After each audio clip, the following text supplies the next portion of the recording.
Hey Doc, I am back with the next episode in our Dream Life series. And if you didn't know that I was doing a Dream Life series, I didn't either. I just made it up because I have been recording these episodes talking about how you achieve your dream life because that is my wish for you to dream up and create and build that dream life that you are yearning for and not waiting until the kids are older, starting to do it right now.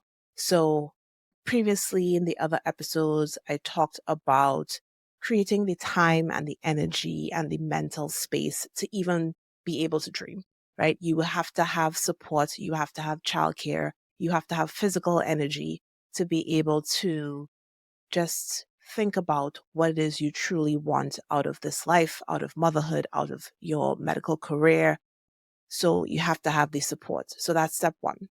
Then, when you have done the dreaming, the visioning, just thinking about what would make your heart sing and say, this is the life that I truly wanted for all these years. I spent all this time planning and working, and this is it, right?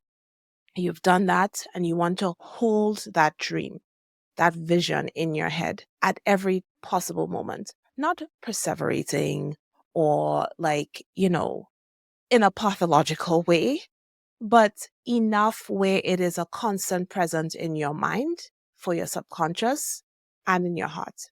And having that dream there and thinking about it, not from a place of lack and regret or anger that you're not there, but from a place of hope, from a place of, this is so amazing, I will do it. Just let it be a positive thing in your mind because you are giving instructions to your subconscious. This is the life that we're working towards. This is what I want. This is what I want. And just doing that is going to help your very powerful brain point out the things in your life that do not align with this dream. So it helps take an audit, and really it's like a reality check, right? Because the thing is, if you are saying this is the life that you want and every single thing in your life is contrary to that, then it's like, is this really what I want? Or do I need to make major changes, right? And more importantly, when you keep that dream life in your mind and in your heart, it gives instructions to your subconscious that this is where we're heading. This is our life in the future. So what opportunities are presenting themselves that we may have otherwise missed because our attention was elsewhere, now that we know this is the direction that we're going in? You're giving your subconscious a direction to head towards, and it's going to present you with the route to get there. Opportunities that will all of a sudden magically appear, things that you never thought were possible, but it's all because your attention is now in the right place and your subconscious mind is doing the work. So following these steps, I think, is very important. But one step that I have been holding off on for very good reason is a very important step before you start making these small tweaks. So your mind is going to show you that you need to make these small tweaks, but eventually you're going to have to talk to your husband or your partner or whoever else in your life that these changes are going to affect. Maybe not the children because they're young and they don't have a say at this point. And this can be scary for some people because, you usually have two different types of husbands. And I'm going to use husbands, of course. It could be your wife, it could be your non husband partner, whatever. Just going to say husband. You have what I call the fire starters, the person who's going to be supportive, and there are different flavors of support. So it can be your ride or die, like, yes, let's do it. And that is wonderful. It is beautiful if that's what you have. But there are other flavors of supportive. So it could be that they say yes, they say they're supportive, and they truly believe that they are being supportive. And it usually takes a little bit of evidence, you know, skeptical. And then there's the supportive, but really, really, really scared. So they're like, babe, I believe in you. This sounds great, but this seems scary. Are you sure? Okay. Well, yeah, let's do it. All of those things are still support. And they're still a fire starter because you know that this person has your back and they're going to go along with you and kindle the fire that has already started in you to build this dream life. So that's great. The other people, the unsupportive partners, usually the ones that I hear the most about, usually the ones that I coach the most about. And it could not even be as big a thing as building your dream life, which usually involves a lot of significant changes. But even things like getting a nanny, you know, getting a housekeeper, all of those things for somebody who is unsupportive can be a task. And the things I'm going to talk about actually covers all of the scenarios that this could possibly happen in. But today we're talking about this dream life that you've been dreaming up for however long. So there are also different flavors of unsupportive, or as I like to call them, the fire extinguishers. So the immediate shutdown. Like you bring it to them and you know the answer is going to be no, absolutely not. That's not going to work. Like Stonewall, that's it. This is the harshest one.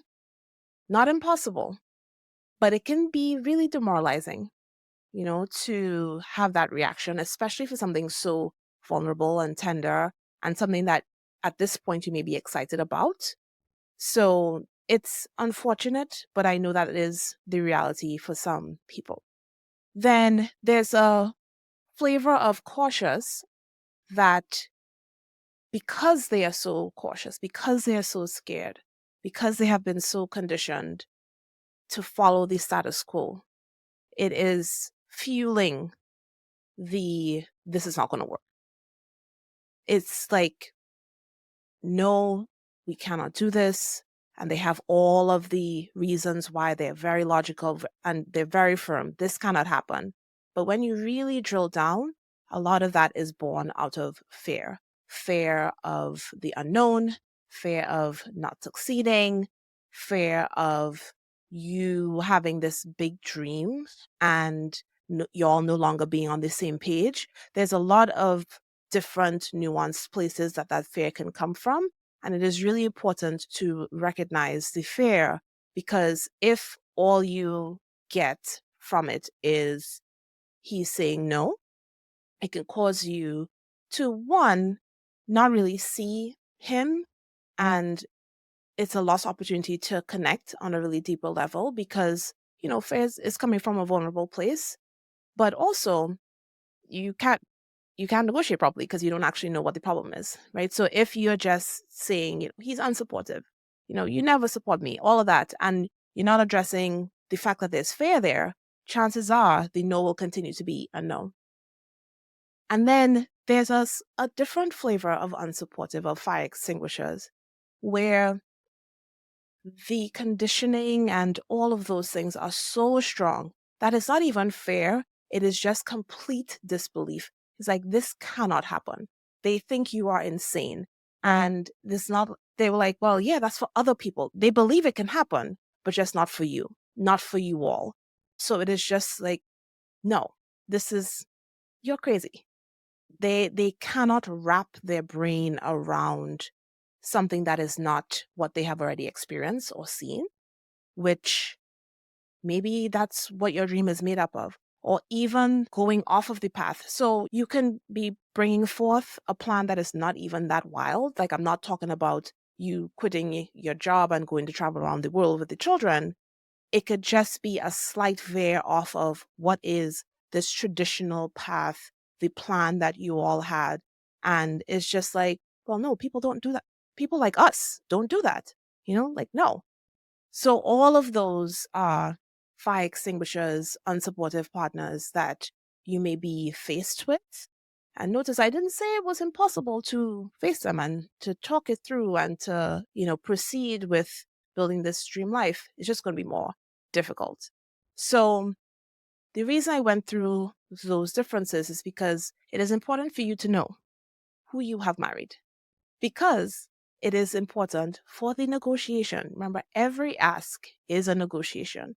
So if you think you're going to come up with unsupportiveness, even if you're going to have supportive, but it's not the 100% on board, it could be scared or whatever, you still want to know how to approach them so that you get the best reaction. And then, more importantly, you get the support and the collaboration to move forward to build this life that you want. So, once you have identified, hopefully you already know, once you have identified who you have married, you're going to prep, right? Do your homework. Part of the homework is really sitting down and thinking, if you don't already know, who is this person? What am I going to get? And you really want to get more into the details about how this conversation is going to go. What do you think his objections are going to be specifically? Because if you know the objections, you can create your points to combat them, to address them. And even if you don't have a direct response, you can say, I know this part isn't settled, this has to be figured out, and I have the resources to figure it out, or this will be addressed later on. Because you're not going to have every single detail of this plan or of your life. It may not even be a plan yet, figured out. And being open and upfront about that is probably going to make the conversation go better. Because if you act like it's a non-issue, he may be like, are you not seeing this big glaring thing? So it's better to just address it up front and say, this part isn't figured out yet, XYZ. And related to knowing who you're married, like, where is he actually coming from? Knowing what this objection is, and if it is coming out of fear, is it coming out of, friends whispering in his ear, mothers giving active advice or opinions about how you all should live? Is it because of the disability? Like, what is the root so that you can know how to approach him for the best result? So now that you have all that, you can think about how this conversation is going to go. What is his reaction going to be? And also, what is going to increase the chances that he's going to be supportive and say yes? How will he respond best to this new information that you have been dreaming up, this life that is different than the one that you are currently living, and you want him to get on board? And only you are going to know the answers to all those questions and be able to do the prep that is needed for this conversation. Right? So you've done all that.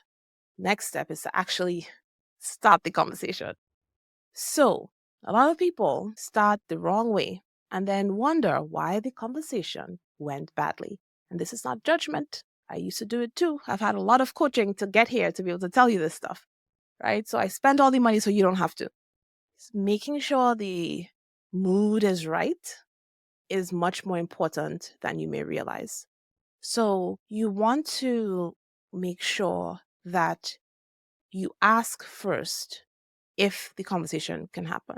Not in a begging, like, I really want to have this conversation. Please, can we have this?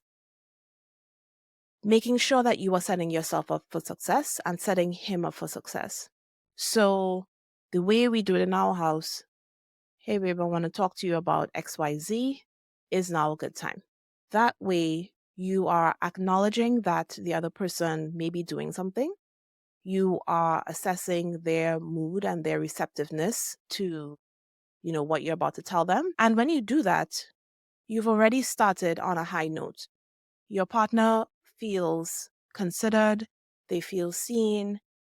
It's like, oh, yeah, well, maybe now is really not a good time. Like, I'm in a shitty mood, XYZ is going on. Don't leave it there, though. You have to then follow up with, when would be a good time? And then confirm and get it, not in writing, but get a confirmation for when this thing is going to happen. Also, very important in that first interaction is to say what it's about. You don't have to give the whole speech. It could be, I want to talk to you about what I've been thinking about our future living in this state or whatever it's about. Like, I don't know what your dream life looks like, but something short enough to not be the entire conversation, but also not so vague that he will be like, what is going on?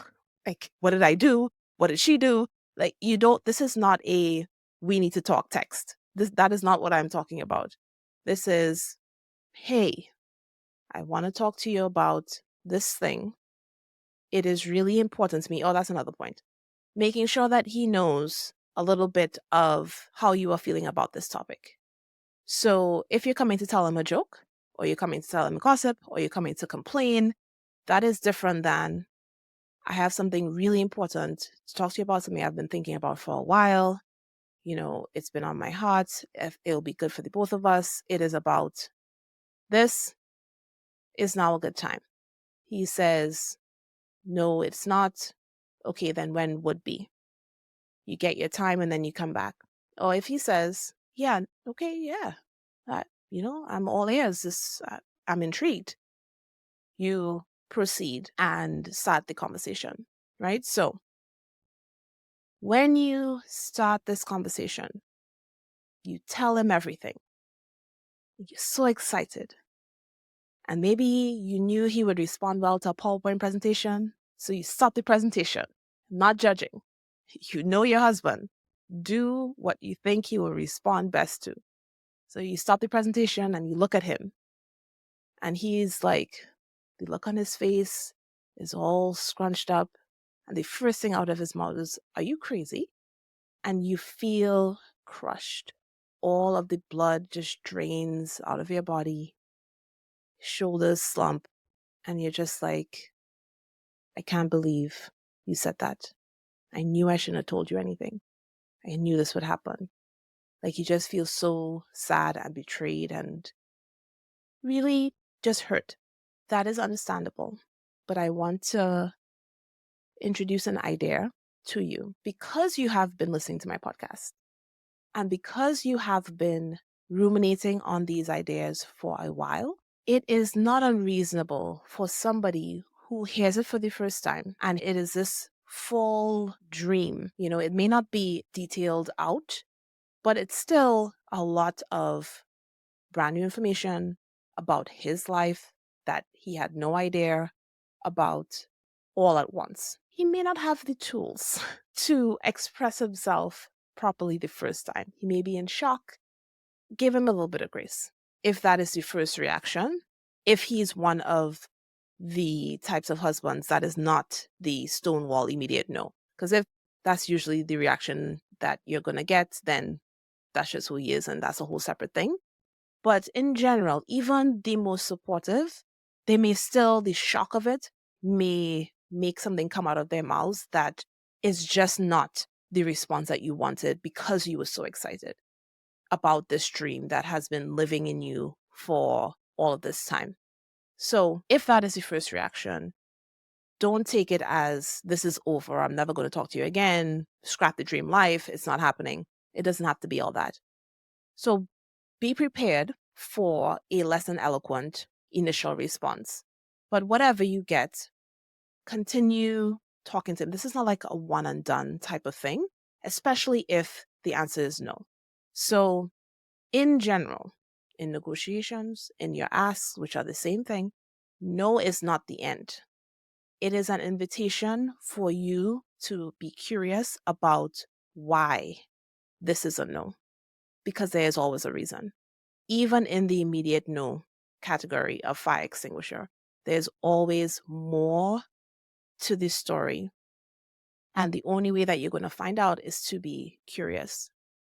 Is this coming out of fear?